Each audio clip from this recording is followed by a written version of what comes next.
السلام عليكم ورحمة الله. النهاردة إن شاء الله هنتكلموا على الموديل اللي في الخلفية ورايا دوت فوتيه. ماشي.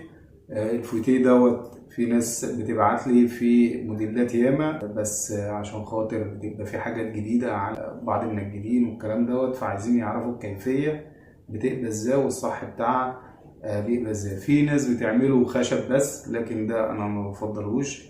ما ينفعش خشب بس، لازم يبقى فيه تخانة حديد، شمبر حديد تقريبا ال4 مللي داير ما يدور الخشب. ماشي. يعني في الموديل دوت الداير كله خشب بالقوايم بالقاعدة من تحت، والظهر فاضي خالص. فطبعا لو خشب بس مع الاستعمال ممكن يتكسر، او هو اصلا بيبقى ضعيف على وضعه.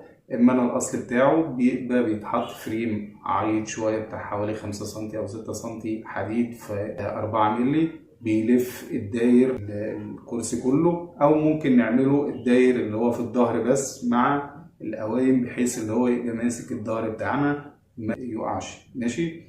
وطبعا دوت بيتلف عليه السفنج بتاعه، وبيتحط عليه القماش او الجلد. طبعا بيتفصل خارجي، يعني بيتعمل فرم مثلا هنقول على كرتون او ورق، او القماشه ذات نفسها تتحط وبتتفصل وبتتعمل زي سور. السور ده اللي هو الداير ما يدور بتاع الكرسي، فبيتعمل نفس النظام. لكن بيبقى فيه حاجات ما بنخيطوهاش، عشان خاطر لما نيجي نلبس الحاجات اللي هي المفتوحة اللي هي ما بتتخيطش ديت بنخيطها. يعني مثلا الظهر من فوق بيتخيط من تحت، او بيتعمل اللي هو الشمبر بتاع التشطيب ما بيبانش، او بيبقى فيه اللقط مع الكرتون او الفليتو او الفتيل. الحاجات ديت بتتعمل على حسب التشطيب او الفنيات بتاعه المنجد، فدي كذا طريقه. او في ناس بتدبسها من تحت وبتعتمد اللي هي ما بتبانش، لكن كل ده غلط. لازم يبقى فيه تشطيب نضيف حتى لو من تحت. ده بالنسبه لتنجيد اللي فوق. اما اللي تحت التشطيب بيبقى من تحت مش من فوق. ماشي، عشان برضو ما يبانش. اما بتاع الظهر التشطيب بيبقى من تحت، عشان برضو لو في اي حاجه ما تبانش. تمام. سلام.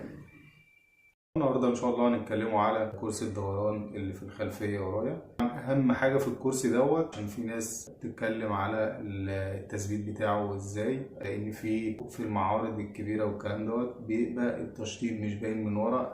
بمعنى اصح التربيط بتاع الظهر ده ما بيبقاش باين. ففي بعض المنجدين محتارين هو دوت متركب ازاي والكلام دوت. الاغلب يعني طبعا دوت بيبقى فيه كذا طريقة. أما أنا الطريقة اللي هي الصحيحة اللي بتبقى في المعارض الكبيرة، اللي هي ما بيبانش التشطيب أو هو مربوط إزاي، ده بيبقى حاجة اسمها طقم تجميع. ده الظهر بيتنجد عادي، بيتعمل له التلبسة بتاعته، وطبعا بيبقى فيه فتحة من الخلف من تحت ديت بتتلقط لقط حاجة محترمة ما بتبانش خالص. ماشي. بيبقى على حسب الموديل أو الشكل التفصيلة بتاعته. بالنسبة للموديل اللي في الخلفية دوت، طبعا القماشة بتاعته غنية، يعني محملة. أما بتيجي بتتلقط ما بيبانش فيها الخيط، وهي بتبقى تخينة بتغطي على الخيط ذات نفسه، ما بيبانش فيه أي خيوط. ده هيبقى الشغل ده من تحت بس، فما بيبانش خالص. ماشي. ده بالنسبة للموديل ده. في موديلات تانية بتتنجد وبعد كده بيتعمل زي فتيل ورا كشكل دوت، بيتثبت الأول، بيتحط مسامير. ماشي. ويتثبت الأول في الخشب كده خلاص ما بيبانش حاجة من ورا. وبعد كده بيتعمل الفتيل عليه فما بيبانش التشطيب بتاعه. كل دوت أمره سهل. أما بالنسبة للي هو الأفضل بيبقى تنجيد عادي. طب احنا هنثبته ازاي في الخشب دوت؟ بنثبتوه بحاجة اسمها طقم تجميع. بيبقى بيتحط في الظهر قطعة، والقطعة التانية في الخشب بتبقى زي مشقرية كده بتتركب فيها، بتبقى طويلة.